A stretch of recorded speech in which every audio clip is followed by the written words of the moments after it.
জানি না কার কাছে শীত কেমন লাগে, আমার কাছে তো শীত অনেক ভালো লাগে। শীতের দিনে অনেক প্রকার সবজি পাওয়া যায়, তারপরে হরেক রকমের পিঠাও খাওয়া যায়। তো সব দিক থেকে আমার কাছে শীত ভালো লাগে।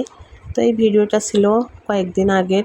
তো সকাল সকালে আমি উঠে কয়েকটা সোয়েটার ধুয়ে দিলাম, যেহেতু রোদ উঠেছে তার জন্যই। সো হ্যালো এভরিওয়ান, আসসালামু আলাইকুম। সবাই কেমন আছেন? আশা করি যে যেখানে আছেন অনেক বেশি ভালো আছেন। আলহামদুলিল্লাহ, আপনাদের দোয়ায় ও ভালোবাসা পরিবার নিয়ে আমিও ভালো আছি। এই যে সকাল সকালই আমি সব শীতের পোশাক ধুয়ে দিয়ে চলে গেছিলাম একটু বাজারে। তো কিচেনের জন্য 2টা জিনিস কিনবো, তার জন্যই তো একটু ভিডিও করতেছি। তো এ পর্যন্ত যারা আমার ভিডিওটা দেখতেছেন প্লিজ একটা লাইক দিয়ে কন্টিনিউ করবেন। আর যারা নতুন ভিজিট করছেন প্লিজ সাবস্ক্রাইব করে আমার সঙ্গেই থাকবেন। আর যারা সাবস্ক্রাইব করে দিয়েছে তাদেরকে জানাই অসংখ্য ধন্যবাদ। তো এই যে বাজার থেকে চলে আসলাম বাসায়। তো আমি কিচেনের জন্য 2টো মিনি কিচেন র্যাক নিয়েছিলাম। আসলে এই কিচেন র্যাকগুলো আমার অনেক ভালো লাগে।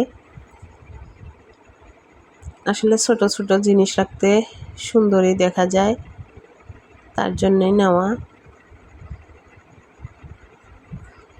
তো সাথে একটা তালা নিয়েছিলাম, আর নিয়েছিলাম এই যে ফ্রাই প্যানের জন্য তেল ব্রাশ করা চামচ।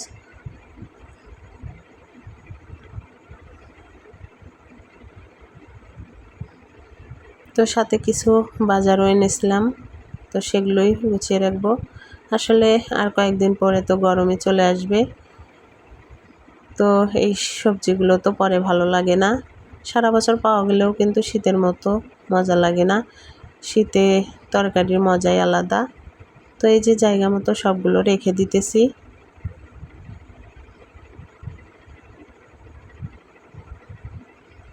এই যে বেগুনগুলোও রেখে দিব। আসলে বাইরেও অনেক কদিন ভালো থাকবে, যেহেতু শীত আছে।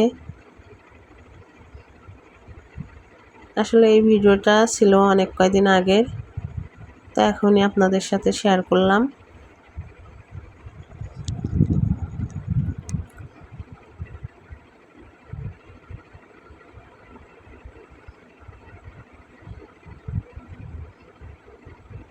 এই যে সবগুলোই আমি জায়গা মতো রেখে দিলাম। আর এই যে উপরে ফিটফাট ভিতরে সদরঘাট আপনাদের সাথে সেটাই শেয়ার করব। আসলে এই যে আমার ছোট চাচার বাড়ি গেছিলাম, এই জাম্বুরাগুলো এত সুন্দর দেখে তো লোভ সামলাইতে পারি নেই, তার জন্য আমার ছোট চাচি একটা দিয়ে দিছিল। তো বাড়িতে এনে দেখি, মানে কাটতে ইচ্ছে করছিল না, কিন্তু কাটার পরে তো অবাক। মানে উপরে অনেক বড়, ভিতরে ছোট্ট একটা, মানে কি বলবো আপনাদের, একেবারেই ছোট। আর মুখে তো দেওয়াই গেছিল না, মানে এত পরিমাণ টক, খেতে খুবই বাজে। তো তার জন্যই বলা উপরে ফিটফাট ভেতরে সদরঘাট। আসলে কিছু মানুষ এরকম, উপরে দেখতে সুন্দর কিন্তু ভিতরে বিষে ভরা। তো সবাই ভালো থাকবেন, সুস্থ থাকবেন। আল্লাহ হাফেজ।